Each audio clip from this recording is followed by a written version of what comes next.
What's up, everybody? My name is Shannon and I am still waiting for my Satyr, and today I want to talk a little bit more with you guys about the new Thrawn trilogy. So as of right now, there are only 2 books out. We have Thrawn and Thrawn Alliances, and these books are very detail-oriented, techno-babbly kind of focused, and it's not super my cup of tea. To me, it's very tedious and very hard to get through.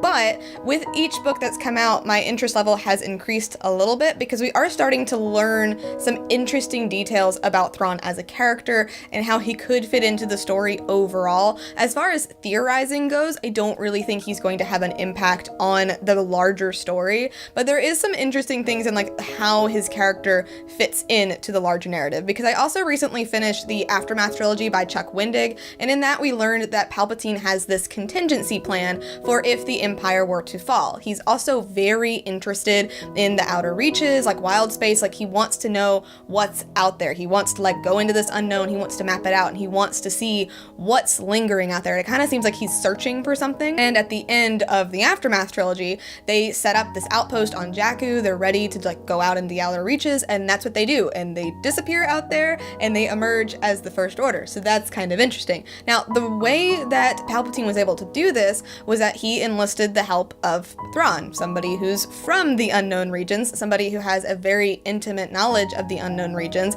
and he wanted to tap into that. He wanted to tap into that potential to help figure out a map, to figure out where they're going as they go out there. So that in itself is very interesting. What's also interesting about Thrawn's character is that he's a bad guy, but he's not like evil. He just is in it for like his own gains. Like, he has his own goals and he doesn't really care like what he has to do in order to get there. He's just going to do it. Like, he's very logical and he really can like see all of the possibilities, and to him, like, he just wants to save the Chiss ascendancy. He wants to save his people. Now, he has been exiled from them, and to my knowledge, we do not know why he's been exiled yet, so there's probably something interesting going on there. I think it's because he's insane, but we'll find out. But he doesn't like harbor any ill will to them. Like, he wants to save them. He wants to be there for them. He wants the best for his people, and everything he does is for that goal. So like, he sees helping Anakin Skywalker as furthering that goal. He sees joining the Empire as one step closer to furthering that goal. He doesn't really care about who the Empire is or like what they're doing. He just sees it as like, this galaxy is at war and I need to pick a side, and this is the best way for me to get what I want, which is kind of interesting when you think about like where we see him in Rebels. So that in itself is kind of cool, and I am kind of wondering how those threads are going to get tied up, because I want to know like what's going on with the Chiss people. Like, what do they think of Thrawn, and like what do they think of this man who has like this single-minded determination to like save them and do everything for them. So like, there's something going on there that I kind of want to know a little bit more about. But the other thing about these books that's so interesting is that they do focus heavily on a planet called Batu and Black Spire Outpost, and that's actually where Galaxy's Edge, the theme park and Disneyland,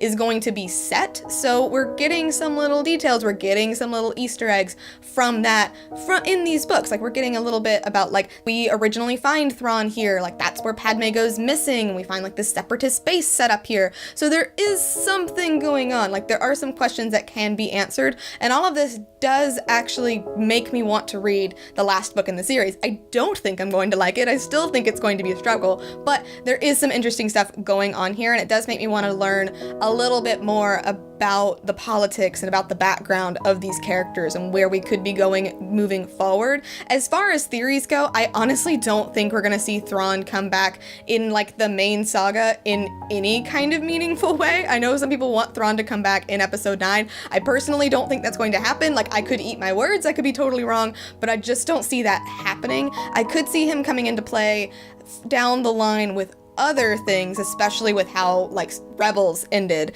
That I would think would be really interesting. But as far as like main characters, main trilogy goes, I don't think we're gonna see any of that. But there are a lot of details there. There are a lot of gaps that can be filled in with his story, which get me kind of excited for it. So as a whole, if you follow this channel and you like the same books that I like, I wouldn't recommend this series to you because I don't think you'd find too much enjoyment out of it. However, if you like Star Wars, this could definitely be like your main thing. Like, this is a a lot of details, this is a lot of battle strategy, this is a lot of history, a lot of information, and some people, like, that is their jam and that's what they want, and that is awesome. I would highly recommend these books in that case. Or if you're just interested in filling in some gaps, you could always look some stuff up on Wikipedia. You could listen to the audiobook. That's what I did on 2 times speed. It makes it go so much faster. Still a little bit boring, but hey, get through it a little bit quicker. So that would be my suggestions if you're interested at all in these books. But thank you guys so much for watching this video. If you liked it, be sure to hit that like button down below, and don't forget to subscribe so you can talk books with me every week. That is everything I got for today, and I will see you guys next time.